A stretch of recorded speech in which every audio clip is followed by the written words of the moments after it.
Hello guys, నేను మీ Daniel Prakash. నిన్న జరిగిన ఎపిసోడు ఫ్యామిలీ వీక్ తోటి డ్రామా, ఎమోషన్, ప్రతి ఒక్కరూ కూడా మామూలుగా కాదు. ఆడియన్స్ అయితే మాత్రం బీభత్సంగా ఏడ్చేసి ఉంటారు నాకు తెలిసి.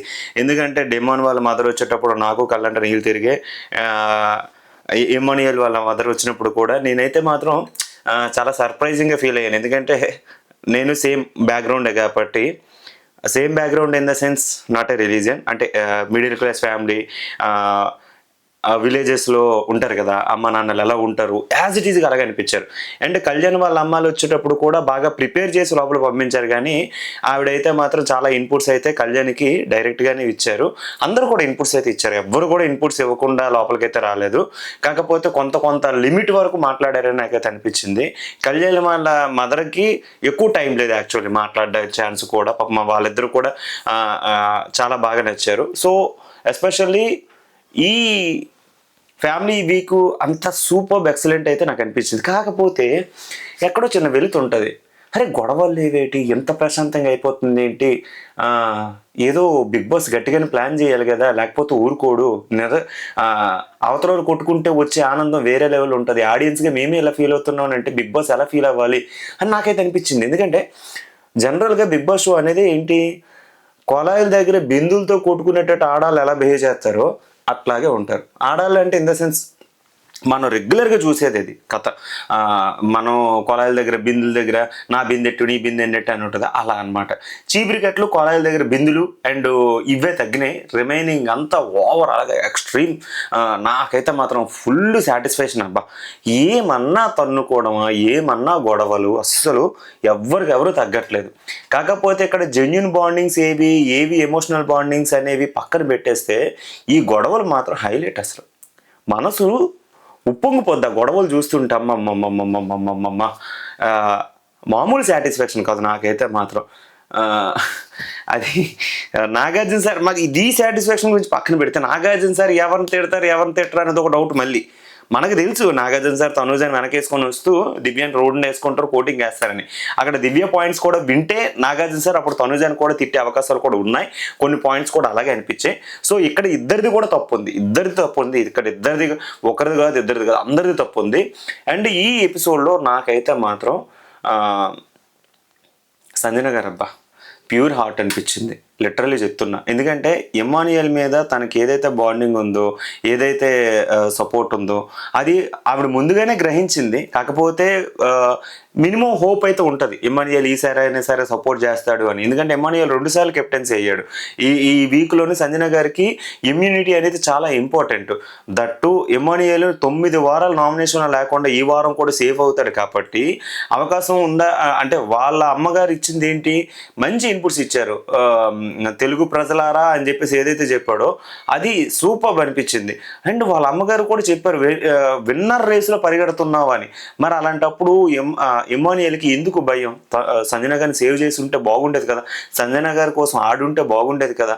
మేబీ ఎమాన్యుయల్ కనుక సంజన గారి కోసం స్టాండ్ తీసుకుని ఉండుంటే సంజన గారు ఈరోజు కెప్టెన్ అయ్యేవారేమో నాకైతే అనిపించింది. అంటే ఫైనల్గా బర్నీ గారు లాస్ట్లో ఉన్నారు కానీ అది కూడా పోయింది. వాళ్ళు సంచాలక్గా కూడా ఈమె కొంచెం ఫెయిల్ అయిందని నాకైతే అనిపించింది. చాలాసార్లు వీళ్ళు 2 సార్లు పెట్టేసినా సరే సంచాలక్ డెసిషన్ తీసుకోకుండా కేవలం తనుజాని గెలిపిద్దామని చెప్పి సంచాలక్గా తిని ఫెయిల్ అయ్యింది. 2 సార్లు ఫెయిల్ అయింది, ఒకసారి కాదు 2 సార్లు కాదు, 3 సార్లు 2 సార్లు ఫెయిల్ అయింది. ఎందుకంటే ఆల్రెడీ బ్లూ టీం వైపు ఆల్రెడీ 2 సార్లు పడిపోతే మరలా వీళ్ళు కాసి తిప్పుకోవడానికి ఏదైతే అవకాశం వచ్చిందో ఆ అవకాశాన్ని యూజ్ చేసుకొని వెయిట్ చేసింది, అక్కడ ఫెయిల్ అయిపోయింది సంచాలక్గా. నాకైతే మాత్రం ఇక్కడ తనూజ కేవలం ఫేవరిజం కోసం రీతుని గేమ్లో గెలిపించడానికి, రీతుని ఇదిగా చేయడానికి అయితే మాత్రం కెప్టెన్గా చేయడానికి కోసం మాత్రం సంచాలక్గా తను ఫేవరిజం చూపించింది, 100% ఫేవరిజం చూపించింది. ఇక్కడ రెడ్ టీం అయితే మాత్రం అటర్ ఫ్లాప్ కాదు, వాళ్ళేంచమో డెసిషన్ మేకింగ్లో వాళ్ళంతా జెన్యున్గా ఉన్నా ఒకరినొకరు లోపల పంపించుకోవాలన్నా సరే లాస్ట్లో బ్లూ టీంకి అయితే మాత్రం తనూజ అది రీతుకి ఎక్కువ సపోర్టింగ్ ఉంటుంది. కాబట్టి ఆ రకంగా చూస్తే రీతునే కెప్టెన్ అయ్యే అవకాశం ఉంది. లాస్ట్లో వీళ్ళిద్దరు సుమనన్న అండ్ రీతు ఉన్నారు కాబట్టి నిన్న టాస్క్ అక్కడితో ముగిసింది. నాకైతే మాత్రం బాధ అనిపించింది. తనూజ ఫేవరిజం చూపించవచ్చు కానీ సంచాలక్గా ఫెయిల్ అవ్వడం కరెక్ట్ కాదు కదా. వీళ్ళ కోసం అని చెప్పేసి 2 సార్లు పాపం వాళ్ళ గేమ్ కూడా ఫ్లాప్ అయిపోయింది. అక్కడ గొడవ అయిన తర్వాత దివ్య మీద గొడవతోటి వీళ్ళిద్దరు బాండింగ్స్ ఏవైతే ఉన్నాయో ఆ బాండింగ్స్ని కూడా సెపరేట్గా మమ్మీ కొడుకు కొట్టుకుంటారు, భరణి దివ్య కొట్టుకుంటారని వాళ్ళిద్దరి మీద గ్రడ్జ్ తోటి సైడ్కి అయితే పంపించింది, ఇమానియల్ మీద అండ్ దివ్య మీద. అండ్ వీళ్ళెంచో బాండింగ్స్ ఏవైతే ఉన్నా వీళ్ళెంచో సేవ్ అయిపోయారు.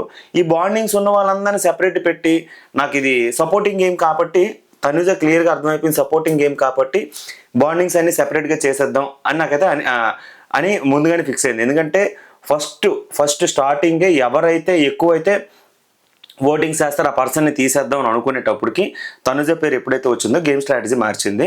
సో బాండింగ్స్ మీద డిపెండ్ అవుతుంది కాబట్టి ఎవరెవరు సపోర్ట్ చేస్తారని తెలుసుకోవడానికి ఈ ప్లాన్ అయితే వేసింది. కాకపోతే ఇక్కడ తన గేమ్ ప్లాన్ ఏదైనా సరే సంచాలక్గా తన అటర్ ఫ్లాప్ అయితే అయ్యింది. సంచాలక్గా కూడా తన ఫెయిల్యూర్గా కంప్లీట్గా కనిపిస్తుంది. అది ఆడియన్సే గ్రహించాలి. కావాలంటే మీరే చూడండి, 2 సార్లు దివ్య ఇటు పెట్టినా సరే కాల్ తీసుకోవడానికంటే బిగ్ బాస్ బజ్జర్ మోగేంత వరకు ఎందుకు, బిగ్ బాస్ మళ్ళీ కాల్ తీసుకునేంత వరకు వెయిట్ చేయాల్సినంత అవసరం ఉంది.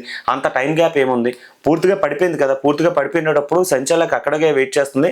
రీతు మాటలు విని లైట్ ఆన్ అవ్వలేదు సో అని చెప్పేసి ఆ గ్యాప్ ఇచ్చి మళ్ళీ ఇటు పడేంత వరకు ఎందుకు వెయిట్ చేసింది. సో ఇక్కడ సంచాలక్గా తనుజ ఫేవరిజం చూపించింది. నాకైతే ఇదే మాత్రం అనిపించింది. రెండోది, ఇక్కడ బిగ్ బాస్ స్ట్రాటజీ కూడా హైలైట్. లాస్ట్ 2 వీక్స్ నుంచి కూడా సపోర్టింగ్ టాస్క్లు పెడుతున్నాడు కేవలం రీతుని తనూజని కెప్టెన్ చేయడానికి. సో తనూజ కెప్టెన్ అయితే అయిపోయింది, ఇప్పుడు బ్యాలెన్స్ రీతు ఉండిపోయింది కాబట్టి ఈ సపోర్టింగ్ టాస్క్ పెడితే మేబీ రీతుకి హైలైట్ అవ్వచ్చు అని చెప్పేసి రీతుని అయితే ఉంచారు. కావాలంటే చూడండి, రీతు ఇప్పుడు కెప్టెన్ అయిన తర్వాత నెక్స్ట్ వీక్ సేవ్ అవుతుంది. నెక్స్ట్ వీక్ వీలైతే టాప్ 5లో ఉండొచ్చు, లేదంటే బయటకు వచ్చేయచ్చు అని నాకైతే అనిపిస్తుంది. బట్ టాప్ 5లో ఉండాలి అని నేనైతే అనుకుంటున్నాను. కాకపోతే ప్రాబ్లం ఏంటంటే కొన్ని ఈమె వలన డిమాన్కి అది ప్రాబ్లం అవుతుంది. ఇక్కడ కూడా డిమాను పాపం తనకు సపోర్ట్ చేయడానికే తను ముందెళ్ళాడు. ఇవన్నీ చూస్తే నాకైతే మాత్రం బాధ అనిపించింది డిమాన్ విషయంలో. ఇంత ప్యూర్ హార్ట్ ఉండొచ్చు కానీ గేమ్ ఫైనల్ స్టేజ్కి వచ్చేసరికి మరలా తనకే సపోర్ట్ చేస్తాను అనుకోవడం కరెక్ట్ కాదు. నేనైతే తను తీసుకున్న డెసిషన్ రాంగ్ అనిపించింది. ఎందుకంటే ఈ టైంలో తనకి immunity important, captaincy important. In case తను స్టాండ్ తీసుకొని ఉంటాను అని అంటే మేబీ సుమనానికి తనకే పడుతుంది కాబట్టి లాస్ట్లో డిమాన్ ఉంటాడు. డిమాన్ గేమ్ గెలిచే అవకాశం ఉంది కాబట్టి తను రీతు కోసం ఈ కెప్టెన్సీ సాక్రిఫైస్ చేశాడని నాకైతే అనిపించింది. నాకైతే బాధ అనిపించింది. అబ్బా, తను ఎంత జెన్యున్గా ఉండాలి అనుకోవడం కరెక్ట్ కాదు. ఎందుకు అంత జెన్యునిటీ, అంత అవసరమా? అది గేమ్, అది బిగ్ బాస్. అది ఒక అమ్మాయి కోసం ఒకసారి సాక్రిఫైస్ చేశాడు, 2 సార్లు సాక్రిఫైస్ చేశాడు, ప్రతిసారి సాక్రిఫైస్ చేయాల్సినంత అవసరం లేదు. మళ్ళీ ఏం చేస్తారు, రీతు వాళ్ళ ఫ్యాన్స్ డిమాండ్ని టార్గెట్ చేస్తారు. డిమాండ్ ఉంటే తనకి డిమాండ్ వల్ల తన గేమ్ పాడైపోతుంది. మొన్న రీతు వాళ్ళ అమ్మ వచ్చినప్పుడు కూడా డిమాండ్ని సైడ్ చేసేటప్పుడు తను అర్థం చేసుకొని సైడ్ అయిపోయాడు. అయినా సరే మరి డిమాండ్ దగ్గరికి వెళ్ళి అమ్మాయి కూర్చొని పులిహోర ముచ్చట్లు పెట్టాల్సినంత అవసరం ఉంది. ఇవన్నీ చూస్తుంటే రీతు కావాలనే డిమాండ్ని తక్కువ చేయడానికి, కంటెంట్ ఇవ్వడానికి మాత్రమే డిమాండ్ పక్కన ఉందని నాకైతే అనిపించింది. పాప మా పిల్లలతో ఆడుకుంటుంది, అర్థమైపోతుంది క్లియర్ కట్గా. ఏదో కొన్ని చోట్ల బాండింగ్ ఏదో జెన్యున్గా అనిపించినా సరే ఇప్పుడు కేవలం ఇవన్నీ చూస్తుంటే అనాలిసిస్ ప్రకారంగా చూస్తే డిమాండ్ని టార్గెట్ చేస్తుందా, డిమాండ్ని తక్కువ చేస్తుందా, లేకపోతే డిమాండ్ ఉండడం వల్ల నేను ఉంటున్నానని ఏదో కంటెంట్ ప్రొజెక్ట్ చేస్తుంది ఆడియన్స్కి. ఇదైతే మాత్రం నాకు బాధ అనిపించింది. ఈ పిల్లోడు అంత జెన్యున్గా ఉండడం కరెక్ట్ కాదు నా దృష్టిలో. ఫైనల్ వీక్ వచ్చింది, ఇంకా టాప్ 5 టికెట్ టు ఫినాల్ ఇలాంటివన్నీ ఉంటాయి టాస్క్ల్లో. మరి అలాంటప్పుడు ఫైట్ ఇవ్వాలి కదా, బిగ్ ఫైట్ ఇవ్వాలి కదా. ఈ వీక్ తను సేవ్ అవ్వచ్చు, సేవ్ అవ్వకపోవచ్చు, బట్ నెక్స్ట్ 2 వీక్స్ తనకి ఇంపార్టెంట్. అది మాట్లాడుతున్నాను నేను. ఓకే, ఎందుకంటే పియర్స్ లేదు కదా బాబుకి. పియర్స్ ఉంటే మేబీ ఇది ఫాలోవర్స్ లేకపోయినా ఓటింగ్లు గట్టిగా పడతాయి. అది ఎవరి గురించి అంటున్నాను మీకు కూడా తెలుసు. ఇదొకటి. తర్వాత ఏంటి, దివ్యది తనూజది గొడవ. ఇది అంటే వీళ్ళకి ఫ్యామిలీ బాండింగ్ అయిపోయిన తర్వాత ఫ్యామిలీ వీక్లో కూడా నాకు తనూజ విషయంలో చాలా అసహ్యం వేసింది. తనూజ విషయంలో నాకు ఫ్యామిలీ వీక్ వచ్చేసరికి చాలా అంటే చాలా అసహ్యం వేసింది. అంత సెల్ఫిష్నెస్ ఉండకూడదు అబ్బా. ఎందుకంటే డైరెక్ట్గా బిగ్ బాస్ నీకు 60 నిమిషాలు ఇచ్చాడు, వాడుకోవచ్చు కదా. మరలా ప్రతి ఒక్కరు కూడా నాకు ఆ 10 నిమిషాలు సరిపోతే, 15 నిమిషాలు సరిపోతే, మిగతా వాళ్ళకి చాలు అని డైరెక్ట్గా వెళ్తే ఈమె మాత్రం ఆ ఇచ్చిన 5 మినిట్స్లో ఎవరినొకరిని క్లోజ్ చేద్దామని బయటకు వచ్చింది. బట్ ఎవరు యాక్సెప్ట్ చేయలేదు. 60 నిమిషాలు ఇచ్చినప్పుడు మరలా నీ కోసం ఎవరు సపోర్ట్ చేస్తాడు? సరే లోపలికి వెళ్ళిన తర్వాత మళ్ళీ మీ చెల్లితో నీతో మాట్లాడడానికి వీళ్ళెవ్వరికి రానన్ని ఇన్పుట్స్ నీ ఒక్కదానికి వచ్చాయి. 60 నిమిషాలు. అండ్ మీ సిస్టర్ వాళ్ళ పాప వచ్చింది, ఆ పాప బాబు అనుకుంటా, పాప అనుకున్నా, మీ సిస్టర్ వాళ్ళ పాప వచ్చింది, నువ్వున్నావు, అండ్ మీ సిస్టరు అందరూ కూడా మాట్లాడారు. పెళ్లి కూతురు చేసే టైం కూడా నీకు ఇచ్చారు. అది కూడా ఏంటి, బజ్జర్ మోగేసిన తర్వాత పెళ్లి కూతురు బజ్జర్ మోగేసిన టైం అయిపోయింది, ఇంకా అప్పుడు పెళ్లి కూతురు చేసే టైం కూడా ఇచ్చారు. సో వీళ్ళెవ్వరికి లేనంత టైం నీకు ఇచ్చారప్పుడు నువ్వు ఇంకా నాకు అది రాలేదు ఇది రాలేదు అని ఎందుకంటావు? నేను ఈ పాయింట్ ఎందుకు చెప్తున్నానంటే, నిన్న ఎమాన్యుయల్ వాళ్ళ మదర్ వచ్చేటప్పుడు నేను ఎక్స్పెక్ట్ చేసింది ఏంటంటే, తన లవర్ ఎవరైతే ఉన్నారో, లైఫ్ పార్ట్నర్ ఎవరైతే ఉన్నారో తను వస్తుంది అని ఎక్స్పెక్ట్ చేశా. బట్ రాలేదు. వాళ్ళ మదర్ని పంపించేటప్పుడు సర్ప్రైజింగ్గా బిగ్ బాస్ ఎంచో తనకు రింగును, తన లవర్ పంపించిన గ్రీటింగ్ కార్డు అండ్ ఒక ఫోటో 3 పంపించాడు. 3 పంపించేటప్పటికి అది హ్యాపీ మూమెంట్. అది నిజంగా హ్యాపీ మూమెంట్. ఇన్ కేసు ఇమానియల్కి అవి ఇవ్వడం వలన అది ఇస్తుందని ఏదైతే ఎక్స్పెక్ట్ చేశారో, అది తన లవర్ గురించి ఏదైతే ఉందో ఆ ఎమోషనల్ టచ్ అనేది ఆడియన్స్ కావాలి. నీకంత ఇంపార్టెన్స్ బిగ్ బాస్ ఇచ్చేటప్పుడు మరి ఇమానియల్కి ఆ సర్ప్రైజ్ ప్లాన్ చేయడం తప్పే ఉంది. మరలా నేను ఫోటో అడిగాను, బిగ్ బాస్ నాకు ఇవ్వలేదు. బిగ్ బాస్ పక్కకి వెళ్ళి ఆడవడం ఎందుకు? మనుషుల మీద ఆడవడం ఎందుకు? వాళ్ళకి వచ్చిందే నీకు రాలేదు. కుళ్ళు అడిపోద్ది అబ్బా, మనసులో కొత్త ఉడికిపోద్ది. ఎందుకో నాకు తెలియదు. ప్రతి ఒక్కరి దగ్గర కూడా ఎవరి మదర్ వచ్చినా సరే ఎమోషనల్గా ఓకే, నీకో ఫ్యామిలీ మెంబర్ వచ్చారు, వాళ్ళకో ఫ్యామిలీ మెంబర్ వచ్చారు. మరి నీకు విషయంకి వచ్చేసరికి ప్రతి ఒక్కరు నీకు సపోర్ట్ చేస్తున్నారు. నీ వలన అంటే ఇప్పుడు నువ్వు చేసే కంటెంట్ వలన ఒకరిని బ్యాక్ బిచ్చింగ్ కూడా, నువ్వు చేసే కంటెంట్ వలన నువ్వు ఆల్రెడీ బాండింగ్స్ బయట పెట్టుకొని రావడం వలన దివ్య ఈరోజు టార్గెట్ అయింది. అది కూడా బర్నీ గారు వాళ్ళ కూతురు దగ్గర. ఎందుకంటే బర్నీ గారు, దివ్య గారు ఆల్మోస్ట్ సీరియల్ బ్యాచ్ కాబట్టి ఎంతో కొంత రిలేషన్ బయట అయితే ఉంటుంది అబ్బా. లోపలికి వెళ్ళిన తర్వాత వాళ్ళు ఎలాగున్నా సరే వాళ్ళ ఫ్యామిలీ దృష్టిలో అందరికీ అది బాండింగ్ అనేది ప్యూర్గానే అనిపిస్తుంది. సో అక్కడైతే ఆమె కంటెంట్ ఇస్తుందని మనకు తెలుసు, కానీ వాళ్ళ ఫ్యామిలీకి అయితే మాత్రం అది కంటెంట్ కాదు, తను ఉండడం వల్ల తను సపోర్ట్ చేస్తుందని ఫీలింగ్ అయితే వస్తుంది. కానీ ఇక్కడ దివ్య అయితే మాత్రం జెన్యున్గానే వచ్చింది. కొన్ని విషయాలు ఏంటంటే ఈ గొడవల విషయంలో దివ్య బ్యాడ్ అవుతుంది. దట్టు వాళ్ళ ఫ్యామిలీ మెంబర్ కూడా తను టార్గెట్ చేస్తున్నట్టు కేవలం తనుజని బాండింగ్ బాగుంది అని ఇండైరెక్ట్గా వెళ్ళి చెప్పారు. మరి బర్నీ గారికి హెల్త్ బాగోయినప్పుడు ఎన్నిసార్లు తెలుసా, నిజంగా చెప్తున్నాను, ఒక ఫ్యామిలీ మెంబర్ కూడా అంతగా ట్రీట్ చేయరేమో, ఆ పర్సన్ అంతగా ట్రీట్ చేశారు. మరి అలాంటప్పుడు బర్నీ గారు కూడా కొన్ని విషయాల్లో తనకి సపోర్టివ్గా ఉండాలి. ఏంటి అంటే ఈ అమ్మాయి నోరేసుకొని వెళ్ళి ప్రతిదీ ఓపెన్కి వెళ్ళి మాట్లాడేస్తుంది కాబట్టి తను కూడా బ్యాడ్ అయిపోతుంది. ఇక్కడ ముగ్గురు కూడా ఈ బాండింగ్ వలన చాలా చిరాకు వేస్తుంది. ఓవరాల్గా దివ్య బ్యాడ్ అయిపోయింది నాకైతే అనిపించింది. ఇది జరిగింది. సో ఇక్కడ ఈరోజు కూడా ఈ తనుజ వలన దివ్యకి టార్గెట్ ఏదైతే ఉందో, ఈ టార్గెట్ వలన ఈ నామినేషన్ కాదు, కెప్టెన్స్ ఎప్పుడైతే తను వెళ్ళిపోయారో, ఎమాన్యుయల్ వాళ్ళ మదర్ వెళ్ళిపోయారు. ఎమాన్యుయల్ వాళ్ళ మదర్ లోపలికి వెళ్ళిపోయిన తర్వాత బిగ్ బాస్ కెప్టెన్సీ టాస్క్ పెట్టాడు. ఇది కంప్లీట్గా సపోర్టింగ్ టాస్క్. ఓపెన్గా చెప్తున్నా, ఎవడెవడో ఇంకో ఓట్లు వేస్తాడు. గేమ్స్ వైజ్గా గేమ్ ఆడితే బాగుండు. ఒక గేమ్ పెట్టి ఏదైనా పెట్టి వాళ్ళందులో ఫైట్ ఇస్తే బాగుండు. లాస్ట్ టైం తనుజాకి లాస్ట్లో ఫైట్ ఇచ్చింది కదా, మరి తను ఆడి గెలుచుకుంది అనే ఫీలింగ్ అయితే వచ్చింది కదా. ఇక్కడ రానివ్వకుండా అలా లాస్ట్లో చేశారు. ఇప్పుడు కూడా సుమన్ అన్నతో రీతుకి గేమ్ పెడితే మరి రీతు గెలవకపోతే ఇంకేం ఉంటుంది. సో ఆ సపోర్టింగ్ టాస్క్ వచ్చేసరికి అందరూ రీతుకి సపోర్ట్ చేశారు.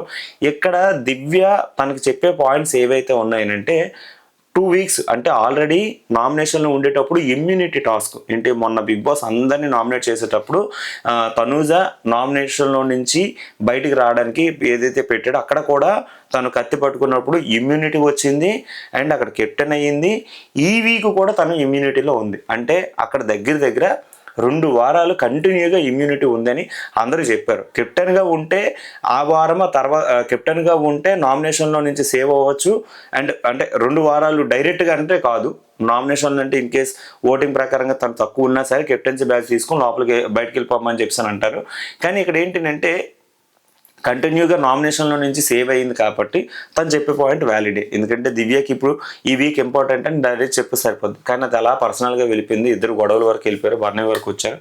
ఇవన్నీ చూస్తే ఇద్దరు కూడా అక్కాచెల్లెలు కాదు, వీధిలో గట్టిగా కొట్టుకుంటారు చూడండి కొలాయిల దగ్గర, ఆ రకంగా అయితే అనిపించింది. సో మీకేమనిపించింది చెప్పండి. ఇక్కడ ఇమ్మానియల్ కూడా అంటే దివ్య తీసిన పాయింట్ కూడా వ్యాలిడే కాబట్టి వాళ్ళందరూ అగ్రీడ్ అయ్యి సంజన గారు తనకే వేశారు, అండ్ ఇమ్మానియల్, డిమాన్ వీళ్ళందరూ కూడా తనకి వేశారు. కానీ ఇక్కడ రీతుకి కొంచెం లాస్ట్ టైం సపోర్ట్ చేసింది కాబట్టి రీతు డైరెక్ట్గా ఇమ్మానియల్కి అయితే నామినేట్ చేసింది. ఈ పాయింట్స్ అన్ని క్లియర్ కట్గా కనిపిస్తున్నాయి. ఇప్పుడు గేమ్ మీద వీళ్ళందరూ ఫోకస్ చేస్తున్నారు. సో డిమాని ఇంకా రీతు దగ్గర ఇంకా అలా ఉండిపోతున్నాడని నాకైతే అనిపించింది. రిమైనింగ్ ఓవరాల్గా అంతా బాగానే అనిపించింది. ఇక్కడ సంజన గారు తెలివితేటలు చూడండి, ఇమ్మానియల్ కానీ వస్తుంటే టఫ్ అయిపోద్ది మనకి అని చెప్పేసి బర్నీ గారికి ముందుగానే హింట్ ఇచ్చింది. కాకపోతే ఇమ్మానియల్ తను గివప్ ఇవ్వడానికి అందరికీ తెలుసు. ఇమ్మానియల్ కెప్టెన్సీ రేస్కి వచ్చేసరికి గివప్ ఇవ్వట్లేదు. ప్రతి ఒక్క విషయంలో కూడా అంటే ఇమ్యూనిటీ కోసం అలాగ ఆలోచిస్తున్నాడు. నాకెందుకు అది తను భయపడుతున్నాడేమో నాకైతే అనిపించింది. అలాగ ఆలోచించడం కంటే ఈ విషయంలో సపోర్టివ్గా నిలబడితే ఆడియన్స్ ఓట్స్ ఇంకా ఎక్కువ పడతాయి. ఎంత గేమ్స్ ఆడినా ఏవి ఆడినా సరే మన కోసం నిలబడిన పర్సన్కి మనం నిలబడకపోతే అది వరస్ట్ అని నాకైతే అనిపిస్తుంది. ఇమ్మానియల్ విషయంలో నాకు ఇది ఒకటే నచ్చలేదు. ఏ విషయంలో సపోర్ట్ చేసినా సరే కెప్టెన్సీ రేస్లో నామినేషన్లో సపోర్టివ్గా లేకపోతే ఇంక దేనికి, గేమ్స్లో సపోర్ట్ ఉంటే లేకపోతే ఏంటి, ఫుడ్ విషయంలో సపోర్ట్ ఉంటే లేకపోతే ఏంటి, పులిహోర ముచ్చట్లో సపోర్ట్ ఉంటే లేకపోతే ఏంటి, నామినేషన్కి వచ్చేసరికి కెప్టెన్సీ రేస్కి వచ్చేసరికి ఆవిడకి చాలా ఇంపార్టెంట్, మరి ఆవిడకి సపోర్ట్ చేయొచ్చు కదా. నాకు అది చేయలేదని నాకైతే అనిపించింది. ఈ విషయంలో ఇమ్మానియల్ విషయంలో నేనైతే బాధపడ్డాను. రిమైనింగ్ ఓవరాల్గా అంతా హ్యాపీగా అనిపించింది. సో ఈ ఎపిసోడ్ మీద మీ రివ్యూ ఏంటి, మీ యొక్క ఒపీనియన్ ఏంటి కింద కామెంట్లో పెట్టండి. Thank you.